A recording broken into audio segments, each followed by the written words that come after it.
Folks, listen up. I've been around a long time, and if there's one thing I know, it's how to spot a good deal. So stop being a dumbass and buy yourself some XRP. Don't overthink it, just do it. You'll thank me later. Bob knows, people.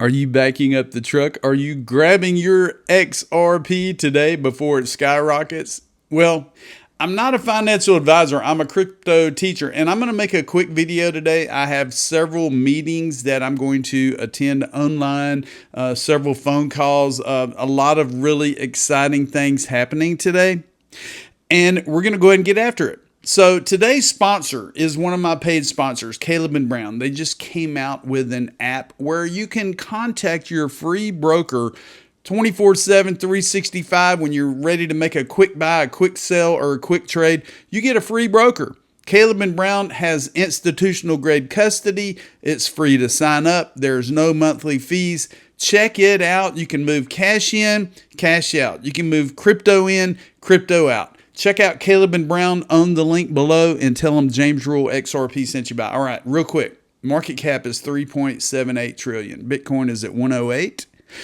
Ethereum's at $3,891. XRP is right around $2.43. We've been ranging between 240, 250 range. We're right in the middle, about 243. Here we go. Let's go ahead and get into it. So Nadine Shakar, she is the managing director and the global head of DTCC Digital Assets, where she oversees the firm's digital asset technology. She's formerly with Securrency, partnering with clients and key stakeholders to transform and evolve their operation models and create new digital asset services. People, the DTCC handles quadrillions in payments. And she was interviewed by FinTech Futures. And right here in this clip I'm going to play for you, she states that we're busy doing a lot of cool stuff.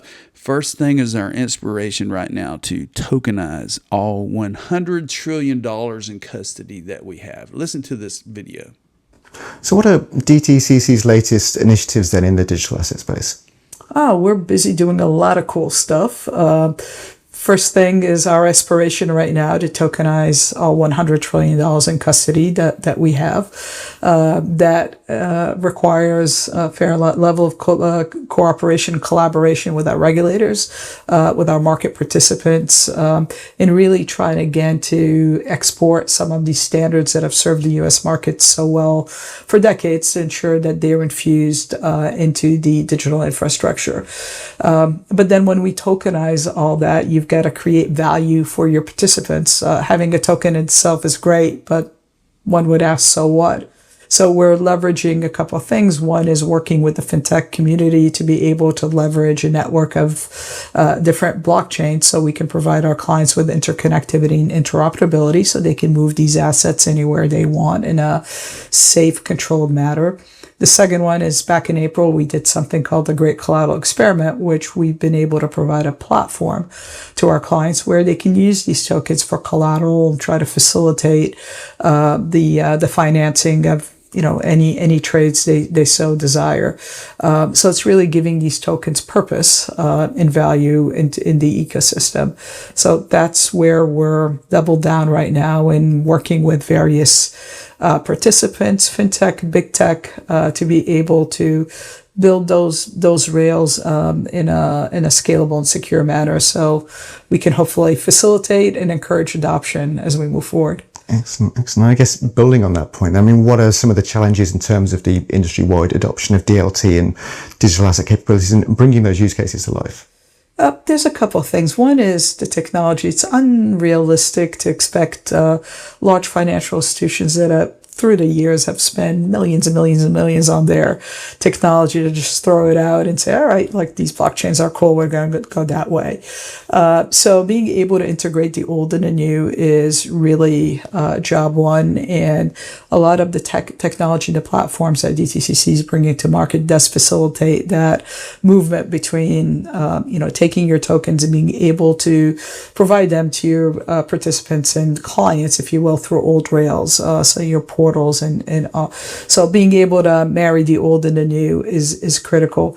Secondly, we still have issues with scalability. When you look at a firm like DTCC, we settle $4 quadrillion in settlements a year. That's a lot of zeros. And we all know blockchain right now doesn't have that scalability. So working through getting to a stage of hyper scalability is really important.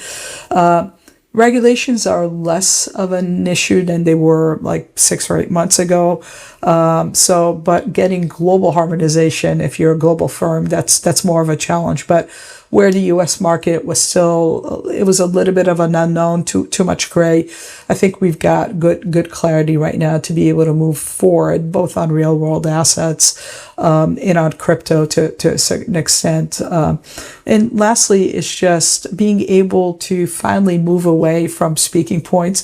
Like we all sit there and we go, oh, it's great because it's going to save you money, it's going to save you capital, it's going to save you this. The fact of the matter is we haven't been able to provide proof points at a scale that if you're a CEO of a bank, you're the CEO of a fund management company, you can say, okay, I'm going to take the plunge, I'm going to make the investment because it's going to future-proof our business. We've done it in small pockets, but now, like the time of doing experiments and doing proof of concepts, I think hopefully that's behind us. And now as an industry, we just need to hold hands and try to push forward and really test our conviction if truly these rails are the future of our markets, which I personally believe they are, but we need a lot more conviction, if you will, in the market to push it forward. Sure. Absolutely. And I've seen Nadine post things on LinkedIn pertaining to Ripple.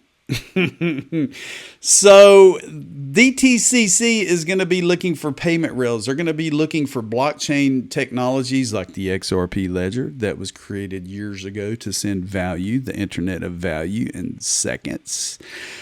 So tokenizing all $100 trillion in custody, and they handle quadrillions in payments per year. Well, yesterday I showed you this, securitized. $300 trillion in assets are waiting to be tokenized, and they are going to be tokenized on the blockchain, people. On the blockchain. So happening right now, it just turned 8 a.m. Eastern. Or 9 a.m. Eastern, I'm sorry. The Payments Innovation Conference, I'm going to leave a link to everything we talk about below so you can go ahead and start watching it. It's going to go from 8 a.m. Eastern all the way until 3:45 p.m. Today.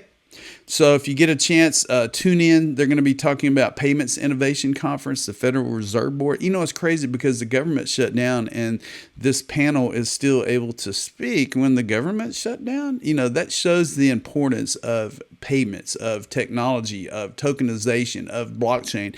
And today they're going to be talking about bridging traditional finance with the digital asset ecosystem. They're going to be talking about stable coins.